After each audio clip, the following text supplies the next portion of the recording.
Bagaimana bisa saham perusahaan pizza bisa mengalahkan return dari saham-saham teknologi seperti Apple, Google, hingga Amazon dalam 10 tahun terakhir? Di video ini, teman-teman akan mendapatkan beberapa poin yang cukup menarik dari saham DPZ, kode saham dari Domino's Pizza yang pada 2008 masuk ke pasar Indonesia dengan menggandeng PT Mitra Adi Perkasa.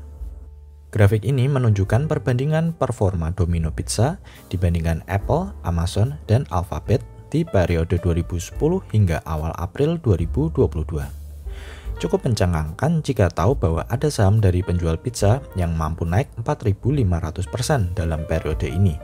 Uang $1.000 diinvestasikan sejak 2010, kini sudah menghasilkan profit $45.000. Dalam periode yang sama, Amazon hanya dalam tanda petik memberikan return 2.400%.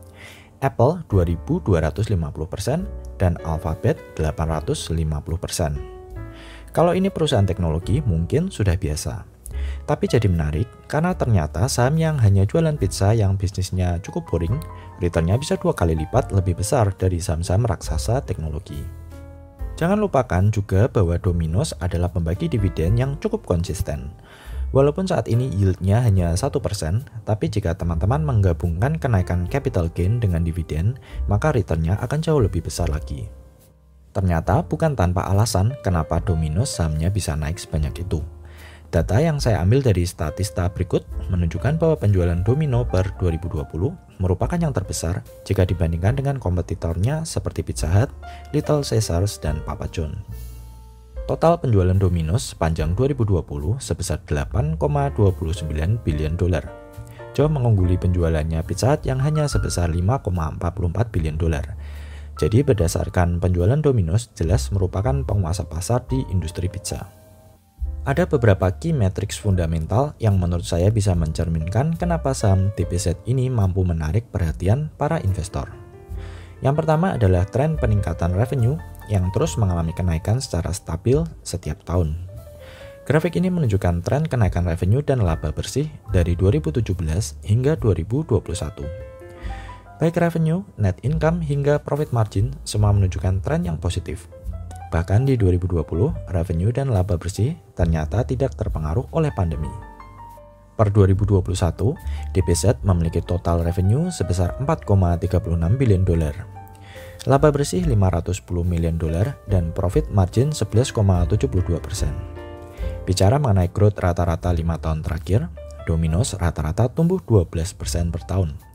Ini adalah growth yang cukup baik untuk ukuran perusahaan pizza yang sudah lama berdiri. Berikutnya adalah EPS atau laba per sahamnya Domino's yang juga terus bertumbuh. Grafik pertumbuhan EPS sejak 2015 hingga 2021 terus mengalami pertumbuhan yang cukup pesat. Saham yang EPS-nya selalu naik hampir pasti juga diikuti kenaikan harga saham. EPS digunakan untuk mengukur berapa besar laba yang bisa dihasilkan dari setiap lembar saham yang dimiliki investor. Jadi kenaikan EPS bisa disebabkan oleh laba yang meningkat atau jumlah saham beredar yang semakin sedikit. Domino's merupakan salah satu saham yang terus melakukan buyback saham. Aksi buyback akan menyebabkan saham yang beredar semakin sedikit, sehingga membuat setiap lembar saham menjadi semakin mahal. Perusahaan yang rajin melakukan buyback, EPS-nya juga hampir pasti akan selalu naik. Jika EPS naik terus, harga saham otomatis akan mengikuti. Domino's memiliki total shares outstanding atau jumlah saham beredar sebanyak 49,8 juta lembar di 2015. Jumlah ini terus berkurang setiap tahun hingga menjadi 36 juta lembar saja di 2021.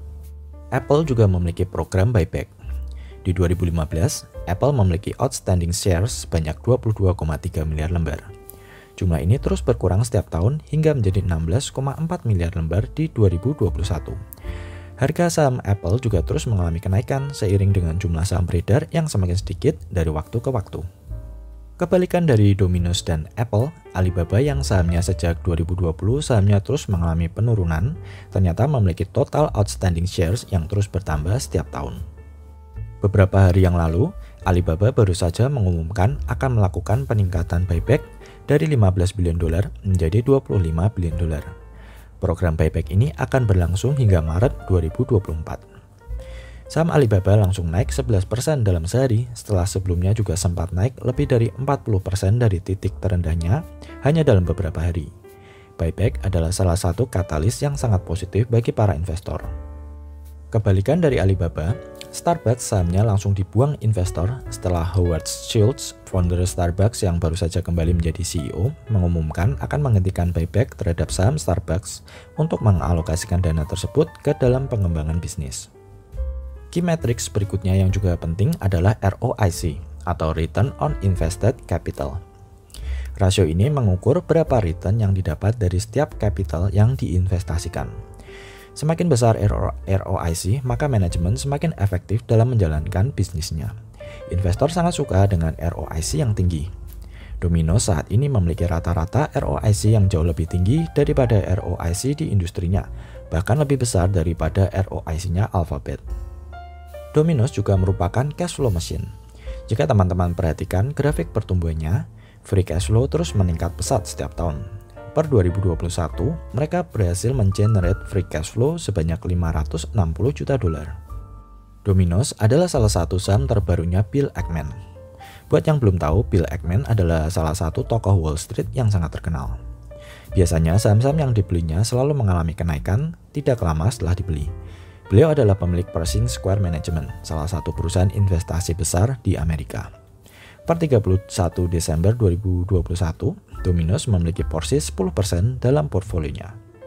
Sebelumnya, Bill Ackman memutuskan untuk menjual saham Starbucks dan kemudian membeli saham Domino's di sekitar Maret 2021 yang lalu di harga $330 per lembar. Tidak lama setelah itu, sahamnya langsung naik puluhan persen dalam beberapa bulan saja, membuatnya langsung mengantongi profit lebih dari $200 juta.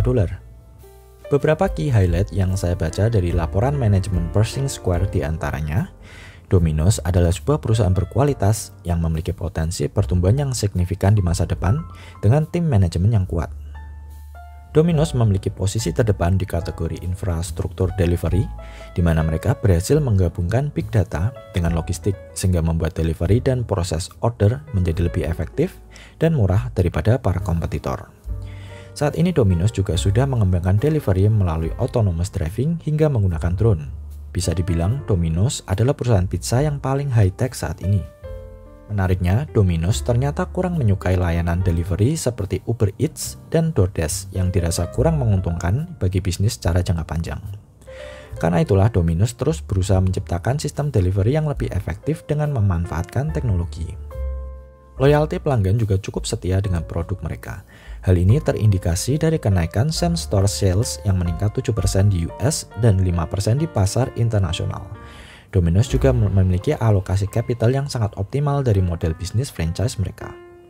Jadi kesimpulannya, saham Domino's Pizza bisa naik sangat tinggi dalam 10 tahun terakhir karena selain unggul jauh dari kompetitor dan menjadi penguasa pasar di restoran pizza, Domino's juga berhasil memaksimalkan infrastruktur delivery order mereka menggunakan teknologi. Selain itu, Domino's juga memiliki pertumbuhan yang setara perusahaan growth plus program buyback-nya yang sangat disukai para investor.